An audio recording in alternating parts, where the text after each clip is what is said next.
اور ان کا قد 60 ہاتھ یا 60 میٹر لمبا تھا۔ تمام جنتی لوگ اس قد آدم کے ساتھ جنت میں داخل ہوں گے، اور اس وقت سے لے کر آج تک مخلوق کا قد کم ہوتا چلا آ رہا ہے۔ بعد والے لوگ گزشتہ زمانے کے لوگوں سے ہمیشہ چھوٹے قد کے ہوتے چلے آ رہے ہیں۔ بہرحال سب سے پہلے اور سب سے لمبے انسان آدم علیہ السلام تھے۔ امام احمد نے منفرد طور پر ایک روایت بیان کی ہے۔ اس میں رسول اکرم صلی اللہ علیہ وسلم نے آدم علیہ السلام کی لمبائی 60 ہاتھ یعنی 60 میٹر اور چوڑائی 7 ہاتھ بیان فرمائی ہے۔ سبحان اللہ! سیدنا آدم کس قدر ضخیم اور عظیم مخلوق تھے۔ صحیح مسلم اور مسند احمد کی روایت میں ہے، اللہ نے آدم کو پیدا کیا تو اسے اپنی منشا کے مطابق کچھ عرصہ ڈھانچے کی صورت میں چھوڑے رکھا۔ ابلیس اس کے ارد گرد چکر لگانے لگا۔ اس نے دیکھا کہ وہ پیٹ والا ہے۔ وہ سمجھ گیا کہ یہ مخلوق اپنے آپ پر کنٹرول نہیں کر سکے گی۔ اس حدیث سے معلوم ہوتا ہے کہ انسانوں کی طرح جنات کا پیٹ نہیں ہے، صرف انسان ایسا ہے جس کا اندر والا حصہ کھوکھلا ہے۔ بہرحال اللہ نے انسان کو اس شکل و صورت میں پیدا فرمایا۔ احادیث مبارکہ میں آدم علیہ السلام اور ابلیس ملعون کا قصہ تفصیل سے بھی موجود ہے اور مختصر بھی۔ مثلا تفسیر تبری میں سیدنا عبداللہ بن عباس رضی اللہ عنہما سے روایت ہے، اللہ تعالیٰ نے آدم علیہ السلام کی مٹی کا حکم دیا، مٹی لائی گئی۔ اللہ تعالیٰ نے آدم علیہ السلام کو لیسدار اور بدبودار سیاہ مٹی سے پیدا فرمایا، اور یہ کام اللہ نے اپنے مبارک ہاتھوں سے کیا۔ آدم 40 راتیں مجسمے کی صورت میں پڑے رہے۔ جسم موجود تھا لیکن روح نہیں تھی۔ ابلیس آتا، اس ڈھانچے کو ٹھوکر لگاتا تو جسم سے ایسی آواز نکلتی جیسے خالی مٹکے پر ہاتھ مارنے سے نکلتی ہے۔ اسی لیے اللہ نے بھی فرمایا ہے کہ وہ کھنکھناتی مٹی سے پیدا کیے گئے۔ آدم علیہ السلام میں روح ڈالنے سے پہلے ایک مرتبہ فرشتوں کا ان کے پاس سے گزر ہوا تو وہ کچھ گھبرا سے گئے۔ ابلیس کو تو بہت زیادہ گھبراہٹ کا سامنا کرنا پڑا۔ وہ گزرتے ہوئے ٹھوکر مارتا اور کہتا، تجھے کسی خاص مقصد کے لیے پیدا کیا گیا ہے۔ یہ کہہ کر وہ آدم کے منہ میں داخل ہو جاتا اور کمر کے راستے باہر آ جاتا اور فرشتوں سے مخاطب ہو کر کہتا، اس سے گھبرانے کی کوئی ضرورت نہیں۔ اگر مجھے اس پر مسلط کر دیا گیا تو میں یقیناً اسے ہلاکت میں ڈال دوں گا، اور اگر اسے مجھ پر مسلط کر دیا گیا تو بلا شبہ میں اس کی نافرمانی کروں گا۔ اندازہ کیجئے وہ تعجب کر رہا ہے کہ انہیں کیوں پیدا کیا گیا ہے۔ اس کی آدم علیہ السلام سے دشمنی کس قدر پرانی ہے، گویا ابتدا ہی سے یہ عداوت پر ڈٹ گیا تھا۔ بہرحال اللہ نے آدم میں روح پھونکی۔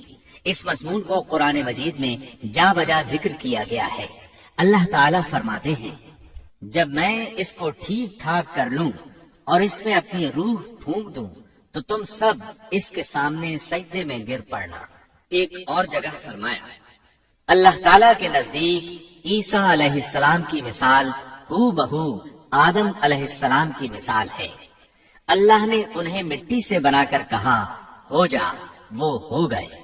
اللہ نے آدم علیہ السلام کو مٹی سے پیدا کیا، اپنے ہاتھوں سے بنایا، پھر اس میں روح پھونکی۔ اس کا مفصل بیان احادیث میں موجود ہے۔ جب ان میں روح پھونکی گئی اور ابتدا میں روح جیسے ہی سر کے اندر داخل ہوئی، آدم علیہ السلام کو چھینک آ گئی۔ فرشتوں نے آدم علیہ السلام سے کہا، الحمدللہ کہیے۔ انہوں نے کہہ دیا۔ اللہ کی اس تعریف کے جواب میں اللہ تعالیٰ نے فرمایا، رحمک ربک، یعنی تجھ پر تیرا رب رحم فرمائے۔ سبحان اللہ! اللہ ذوالجلال والاکرام نے آدم علیہ السلام میں روح مکمل ہونے سے پہلے ہی انہیں اپنی رحمت سے سرفراز فرما دیا۔ بہرحال جب روح ان کی آنکھوں میں داخل ہوئی اور انہوں نے جنت کے پھلوں کو دیکھا تو ان میں غور و فکر کرنے لگے۔ جب روح پیٹ میں داخل ہوئی تو کھانے کی طلب محسوس ہوئی۔ ابھی روح ٹانگوں تک پہنچی نہیں اور کھانے کی خواہش پہلے ہی محسوس ہونے لگی۔ اس جلد بازی اور عجلت کی وجہ سے اللہ تعالیٰ نے فرمایا، انسان جلد باز مخلوق ہے۔ جب آدم علیہ السلام کو پیدا کر دیا گیا تو اللہ تعالیٰ نے ان کی پشت پر ہاتھ پھیرا۔ ہاتھ پھیرتے ہی ان کی پشت سے قیامت تک پیدا ہونے والے انسان باہر نکل آئے۔ آدم کی تمام اولاد ان کے سامنے ظاہر ہو گئی، اور یہ بات نہایت وضاحت اور صراحت کے ساتھ قرآن مجید اور احادیث مبارکہ میں موجود ہے۔ مسلم بن یسار رحمت اللہ علیہ بیان کرتے ہیں کہ سیدنا عمر بن خطاب رضی اللہ عنہ سے کسی نے اس آیت کریمہ کے بارے میں پوچھا، اور جب آپ کے رب نے اولاد آدم کی پشت سے ان کی اولاد کو نکالا اور ان سے انہی کے بارے میں اقرار لیا کہ کیا میں تمہارا رب نہیں، سب نے جواب دیا ہاں کیوں نہیں، ہم سب گواہ بنتے ہیں، تاکہ تم لوگ قیامت کے روز یوں نہ کہو ہم تو اس سے محض بے خبر تھے، یا یوں کہو کہ پہلے شرک تو ہمارے بڑوں نے کیا اور ہم ان کے بعد ان کی نسل میں ہوئے، لہذا کیا تو ان غلط راہ والوں کے فعل پر ہمیں ہلاکت میں ڈالے گا؟ سیدنا عمر رضی اللہ عنہ نے اس شخص کے سوال کے جواب میں فرمایا، میں نے سنا ہے کہ رسول اللہ صلی اللہ علیہ وسلم فرما رہے تھے، اللہ نے آدم علیہ السلام کو پیدا کیا، پھر اپنے دائیں ہاتھ کو اس کی پشت پر پھیرا اور اس سے نسل انسانی کو باہر نکالا اور ان کی طرف اشارہ کر کے فرمایا میں نے انہیں جنت کے لیے پیدا کیا ہے اور یہ جنت والوں کے اعمال کریں گے۔ پھر اپنے ہاتھ کو دوبارہ آدم علیہ السلام کی پشت پر پھیرا اور اس سے نسل انسانی کو باہر نکالا اور ان کی طرف اشارہ کر کے فرمایا میں نے انہیں آگ کے لیے پیدا کیا ہے اور یہ آگ والوں کے اعمال کریں گے۔ اس پر ایک شخص نے نبی اکرم صلی اللہ علیہ وسلم سے سوال کیا، اے اللہ کے رسول صلی اللہ علیہ وسلم، تو پھر ہمارے اعمال کس حساب میں شمار ہوں گے؟ آپ نے جواب میں فرمایا، اللہ تعالیٰ جب کسی بندے کو جنت کے لیے پیدا کرتا ہے تو اس سے جنت والوں کے کام کرواتا ہے، حتیٰ کہ جنت والے اعمال میں سے ہی کسی عمل پر اس کا موت سے سامنا ہوتا ہے، اس وجہ سے اللہ اسے جنت میں داخل کرتا ہے، اور جب اللہ کسی بندے کو آگ کے لیے پیدا کرتا ہے تو اسے آگ والے اعمال پر لگا دیتا ہے، یہاں تک کہ وہ آگ والے اعمال میں سے کسی عمل پر مرتا ہے، اس کی وجہ سے اللہ اسے آگ میں داخل کر دیتا ہے۔ ہر شخص کے لیے اس کام میں آسانی پیدا کر دی جاتی ہے جس کے لیے وہ پیدا کیا گیا ہے۔ لیکن یہ بات ذہن میں ہر وقت موجود رہنی چاہیے کہ اللہ نے انسان کو اختیار دے رکھا ہے کہ وہ اپنی عقل اور فکر کی روشنی میں اللہ کے احکامات پر عمل پیرا ہو کر خود کو جنتی بنا لے، یا عقل کا درست استعمال نہ کرتے ہوئے شیطان کا پٹا گلے میں ڈال لے اور جہنم میں جگہ بنا لے۔ یہ تو اللہ نے انسان کو اختیار دے رکھا ہے، اس کی مرضی کہ جنت والے اعمال کرے یا جہنم والے۔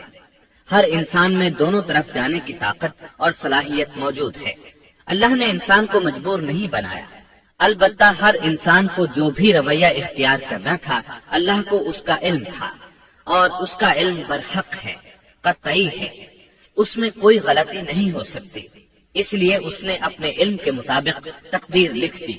اب ہم جو کچھ کرتے ہیں تقدیر سے مجبور ہو کر نہیں کرتے بلکہ اپنے اختیار سے کرتے ہیں، اور چونکہ تقدیر بھی اللہ کے حکم سے لکھی گئی اس لیے اس میں بھی کوئی خطا واقع نہیں ہوتی، لہذا تقدیر کا یہ مطلب نہیں کہ انسان تقدیر کی بنا پر ہدایت ماننے یا نہ ماننے پر مجبور ہے، ایسی بات قطعاً نہیں، اور درست بات یہ ہے کہ تقدیر کا مسئلہ بہت زیادہ پیچیدہ ہے اور مشکل ترین مسائل میں سے ہے، یہاں اس کی تفصیل کا موقع نہیں۔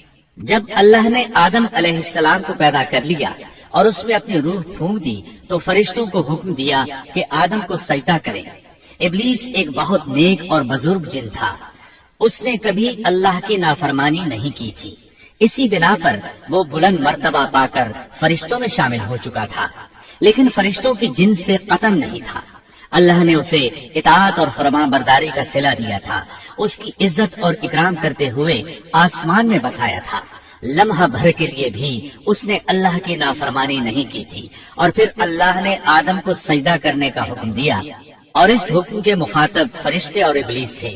صرف فرشتوں کے لیے یہ حکم نہیں تھا بلکہ ابلیس بھی اس حکم میں شامل تھا، کیونکہ اللہ تعالیٰ فرماتے ہیں اور یقیناً ہم نے تمہیں پیدا کیا، پھر ہم ہی نے تمہاری صورت بنائی، پھر ہم نے فرشتوں سے کہا کہ آدم کو سجدہ کرو، تو سوائے ابلیس کے سبھی نے سجدہ کیا، وہ سجدہ کرنے والوں میں شامل نہ ہوا، اللہ تعالیٰ نے فرمایا تجھے کس چیز نے سجدے سے روک دیا جبکہ میرا حکم تیرے لیے بھی تھا؟ تو اس سے ثابت ہوا اس حکم میں فرشتوں کے ساتھ ابلیس بھی شامل تھا، کیونکہ قرآن میں اذ امرتک کے الفاظ ہیں۔ اس کا مطلب ہے کہ میں نے تجھے حکم دیا تھا، اور پھر ابلیس نے جواب میں یہ نہیں کہا کہ تو نے تو مجھے حکم ہی نہیں دیا تھا، بلکہ اس نے سجدہ نہ کرنے کی وجہ یہ بتائی۔ اس نے کہا میں سجدہ کیوں کروں، میں اس سے بہتر ہوں، اس لیے کہ تو نے مجھے آگ سے پیدا کیا اور اسے مٹی سے